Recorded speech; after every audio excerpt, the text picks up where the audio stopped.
Hello everyone, it's Karina with Karina Loves to Plan. Thank you for joining me in my channel today where I discuss all things planners, fountain pens, and fountain pen inks. Today we are looking at one of the new pens that I purchased at the San Francisco Pen Show. And I'm devoting a whole video to this particular pen because I never thought I would get back into sailors, and this was probably the most spontaneous purchase that I made at the San Francisco Pen Show. It is this gorgeous pen that I purchased from Hachimonjiya, and I had to look up the name just to make sure I'm getting it right. It is the Kubozakura Bloom Pink fountain pen. So it's Sailor and through Hachimonjiya, and oh my gosh, I had seen this pen on other YouTuber channels before, and I loved, well, no, that's not even true. I didn't really even love it. I was like attracted to the pink, and I never thought I would get it because sailors weren't really my thing. I wasn't a fan of the feedback of the medium fine nibs. There is just, I tried sailors and they really weren't for me. But then at the Pacific Northwest Pen Show in July, I made a very spontaneous purchase at that pen show. Where is that pen now? I made a very spontaneous purchase at that pen show. It was the Sailor through Wancher, the frozen sake, and I love that pen. The thing that made me love that pen though is the fact that I got that nib tuned and smoothed by Kirk Spear and it has a fine nib, and that really is the main reason why I purchased this pen. I purchased this pen literally 5 minutes before my appointment with Kirk Spear, and the only reason that I purchased it was because I knew Kirk could tune and smooth this beautiful nib for me to the way that I like it. Isn't that gorgeous? Look at the bloom on there. But let's just take a closer look at this pen. You've got the really beautiful symbol on the finial there, and the kind of, well, it is the rose gold and then the pink accents. One thing I will point out now though is that you can see a tiny bit of staining on the inside of the barrel, and I have done everything that I can to try and clean that out. I think it's actually inside that, in an area that I can't get into, because what had happened was when I had Kirk tune this, there wasn't a converter in here, and when Kirk tunes and smooths the pen, he's dipping it in ink so that you can test it. Well, I then packed this in my suitcase and flew home, and then all the ink that was in that feed went into the body of the pen. If there had been a converter in there, all of that would have gone into the converter instead of the body. So that was completely my own fault, and I feel really stupid actually for having done that, because when I opened this up when I came home from San Francisco, there was actually blue in here. So this was actually a lot dirtier when I first came home. So this is much better compared to when I first brought that home. But anyway, long story short, I'm really glad that I purchased this pen. And really, I also have to, I guess, recognize the fact that I would never have purchased this if I didn't have Kirk Spear tune and smooth this nib for me. All right, so before I do a writing sample of this, let's go ahead and compare this to other pens in my collection. So there is the Hachimonjiya Kubozakura Bloom Pink fountain pen, and then my other Sailor Pro Gear is the Wancher frozen sake. Like, how beautiful are those two together? But then comparing it in size to other pens in my collection, we've got the TWSBI Eco. We have a Esterbrook Esty, and we're also going to, ooh, I don't mean to shake the camera, I apologize. We have a Pelican M800, and then I'm also going to compare to, where is that pen? Oh, here we go.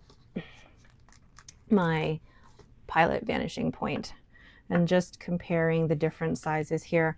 Out of all the pens, the Sailor Pro Gear size is the smallest, and actually I surprised myself even by going back to this pen, because at one point I didn't think this pen was that comfortable for myself anymore. And I don't post this pen, I certainly could, but my mind has been changed kind of similar to how I felt about the TWSBI Eco when many years ago this was not a pen for me, and then there was a colorway that I really liked and I tried it again and now I love it again. So you can change your mind. But anyway, looking at the size of it, the pen that's normally the most comfortable for me is the Esterbrook SD. So it really surprises me that even this size of pen is still something that I could comfortably write with, considering its size compared to all the other pens. Like the M800 is really comfortable for me. The Pilot Vanishing Point is an everyday pen for me, and I find this comfortable as well. So let's look at all of these uncapped. So taking a look, this Sailor, the Hachimonjiya, is still the smallest out of all of them. And even comparing the grip size, for example, of the SD to this pen, it's actually, it is narrower, and to some people that might be enough that it might make it uncomfortable.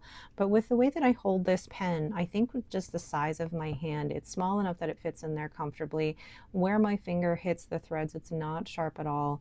And I find this actually really comfortable. Now, I say only, but in terms of writing sessions, I'm using this for about half a page of A5 or a fifth of the page in my Hobonichi A6 5-year journal right now.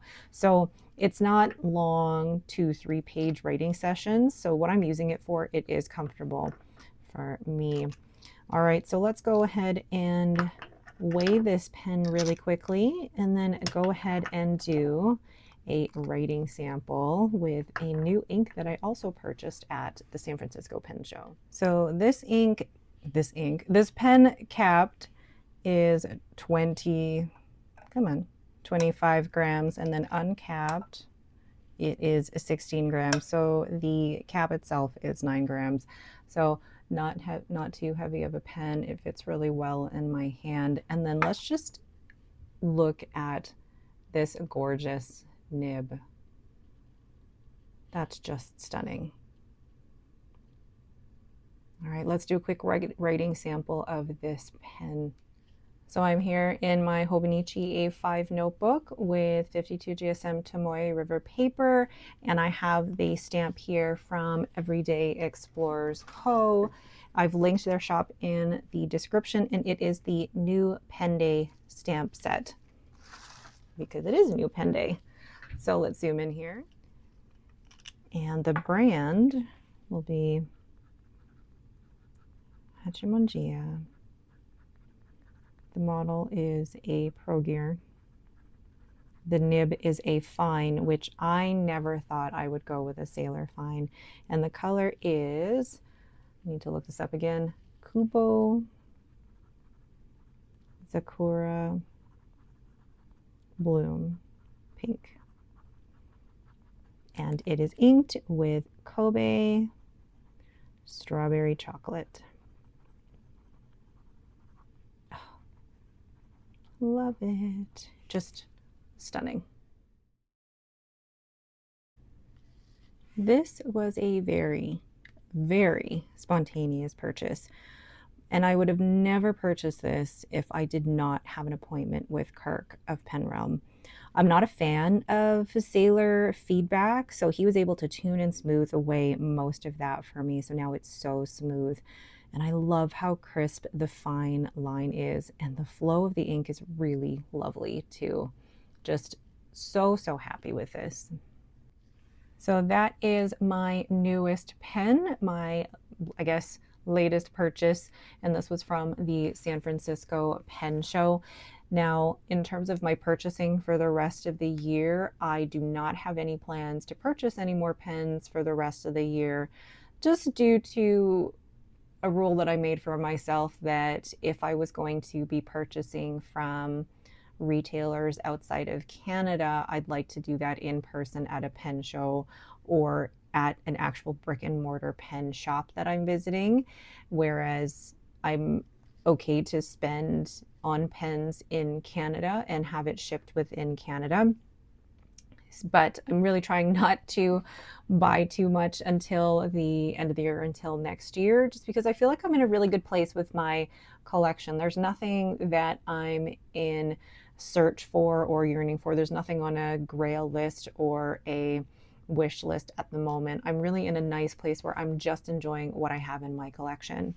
But overall, I'm really happy that I made this purchase. I'm still mad at myself about the staining in there, but I think I will learn to live with that because I know that was my fault. I'm still blaming myself for that. All right, but that is it for me. Thank you all so much for watching.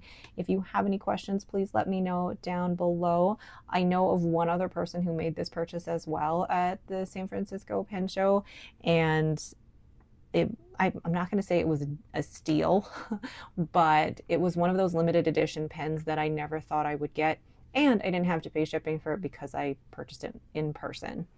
Okay, thank you all so much for watching, and have yourselves a great day.